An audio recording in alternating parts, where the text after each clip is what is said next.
கையில் வேற காசு இல்லை. இப்போ வீட்டில் கூட வேலை வெட்டி போச்சுறாங்க. நான் காசுக்கு என்ன வழி பண்ணுறது? எனக்கு என்ன பண்ணுறதுன்னு தெரியலையே. எப்படியாச்சும் ஆளை கொண்டு இந்த வச்சு நீ காசு சம்பாதிச்ச வேண்டியதான். இதை வச்சு நீ காசு சம்பாதிச்ச வேண்டியதான். ஆளை கொண்டு வித்துரு உடனே. என்னடா என்னன்ற உனக்கு குழி வெடிக்கிறேன்டா. ஏன்னா பேசுகிற? பணக்காரனா ஆக்க முடியும் தப்பா? என்னது பணக்காரனா ஆக்க போறியா? ஆமாண்ணே, ஆமாம். பெரிய அதிசயம் அதுக்குண்ணே.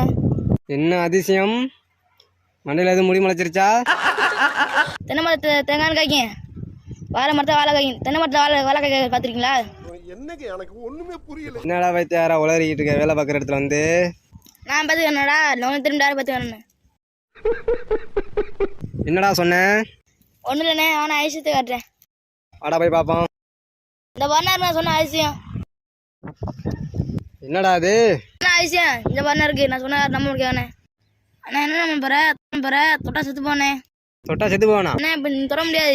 நீ சொந்தமாகனா தொடலாம். நீ சொந்தமா வாங்கணுமா? ஆமாண்ணே, நீ வாங்கினா பணம் ஆயிடும்ண்ணே. குறைச்சி ஆயினா தானே. என்னடா அப்படி சொல்றான்? உண்மையா பொய்யானு தெரியல. சரி வாங்கி பார்ப்போம். ஏய், தென்னை மரம் கொத்த சொன்னது என்னடா பண்றியா? ஏதோ தென்னை மரத்தில் அதிசயம் வளர்த்துருக்கேன்னா அதை வந்து பார்த்துக்கிருக்கேன். என்னடா அதிசயம் சொன்னாவன்? நேற்று வெட்டி போட்ட வாழைத்தார தூக்கி தென்னை மரத்தில் மாட்டி வச்சுட்டு அதிசயம் சொன்னவங்கிறான். திருட்டு பயல காசு புடுங்கிறதுக்கா என்னென்ன அதிசயம் சொல்லியிருக்கேனே.